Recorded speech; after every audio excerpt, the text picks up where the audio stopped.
প্রতি dozen x টাকা দরে ওয়াইটি আপেল কিনে জেড টাকায় 3টি দরে বিক্রয় করলে কত লাভ হবে? এই ধরনের অঙ্ক থাকলে পারে, লাভ ক্ষতির অঙ্ক থাকলে পারেই তুমি এই ধরনের অঙ্ক থাকলে পারে একটার দাম বের করবে।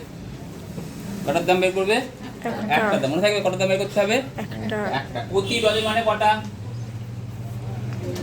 12টা। 12টি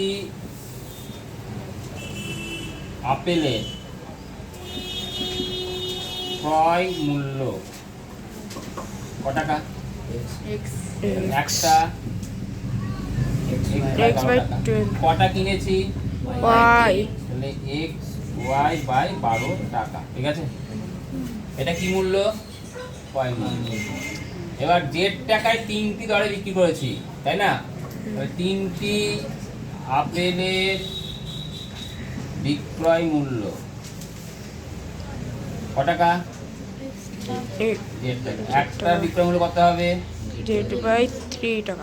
কটা আপেল বিক্রি করব আমি মোট? আপেল কটা বিক্রি করব? আপেল কটা বিক্রি করব? ওয়াইটি। তাহলে ওয়াইটি আপেলের বিক্রয় মূল্য কত হবে?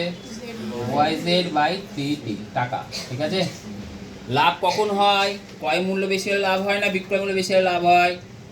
বিক্রয় মূল্য। লাভ, তাহলে লাভ হবে, লাভ সমান কত? বিক্রয় মূল্য মাইনাস কি মূল্য? ক্রয় মূল্য। হয়েছে? লাভ বিক্রয় মূল্য, বিক্রয় মূল্য কত টাকা? yz by 3 টাকা। ক্রয় মূল্য কত টাকা? x মাইনাস 12 টাকা বাই 12 টাকা। লসগু কত হয়? 12। কত উপরে লিখবো? 4yz minus xy। উপরে কত কমন যাচ্ছে? y। y কমন গেলে কত পড়ে থাকে? y কমন y দিয়ে ভাগ করা, কত পড়ে থাকে বলো? 4z মাইনাস x নিচে কত? 12 টাকা। উত্তর কি জানতে চেয়েছে? লাভ। এইটা তার লাভ। ঠিক আছে, উত্তর লিখে দেবে, এটা তার লাভ হয়েছে, মনে রাখবে।